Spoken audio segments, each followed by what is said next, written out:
One of my favorite parts of my study this week was looking into the different ways that Joseph and Emma and Joseph's family had to guard the plates. Because again, I think they're preparing for a time when they'll have to keep temple covenants sacred and special. And I think the Lord is accomplishing two things at the same time. He's getting the Book of Mormon translated, but he's also preparing their hearts for making covenants and keeping things with exactness. And that happens when they have to take care of the plates. So I wanted to create some way that my kids would get a feel for what that must have been like.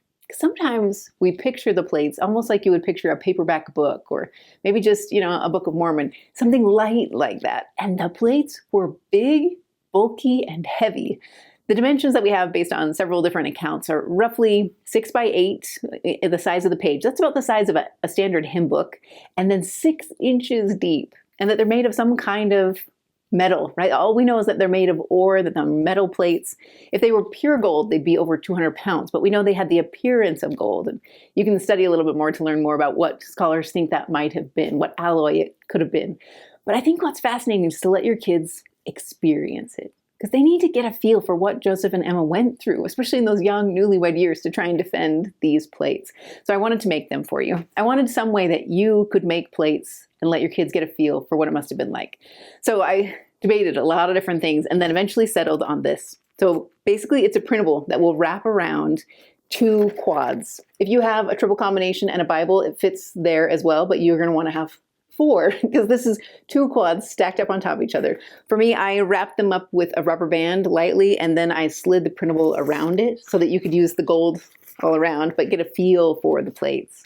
Then you're going to take these plates, let your kids handle them, feel how heavy they are.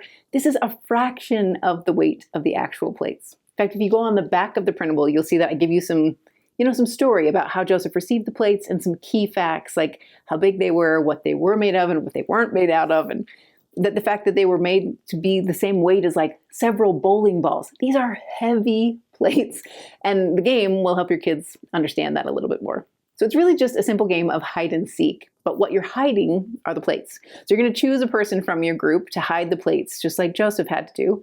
And then they're going to have everybody else go in a different room. They hide the plates. And then as the people come out to find the plates, you set a timer. For us, I would say place your timer, your amount of time based on the distance, the kind of ground you could cover, and also the age of the people that are playing.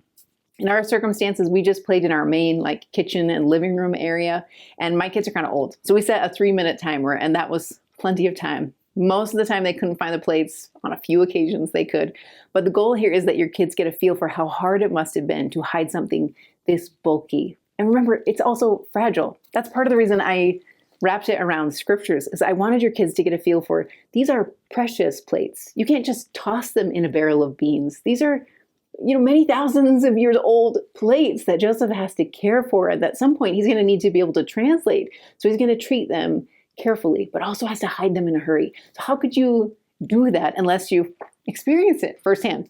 So let your kids play. If somebody finds the plates within whatever the allotted time limit is, then they become the hider for the next round and everybody starts all over again. But if somebody makes it through, if they hide the plates successfully, then they get some kind of prize, right? The same way Joseph could feel that assurance that if he expended his best efforts to hide the plates, he had the promise that God would protect them, that this work would go forward if he just did his best. After you've played a few rounds of the game, I hope you have a good conversation about why we keep sacred things sacred. What things are we asked to keep sacred? This might be a good time to talk about things like patriarchal blessings or really personal spiritual experiences or the covenants that we make in the temple, why we are cautious about the way we speak about those things, and hopefully open up some conversations to answer your kids' questions and help them understand the difference between something being secret and something being sacred.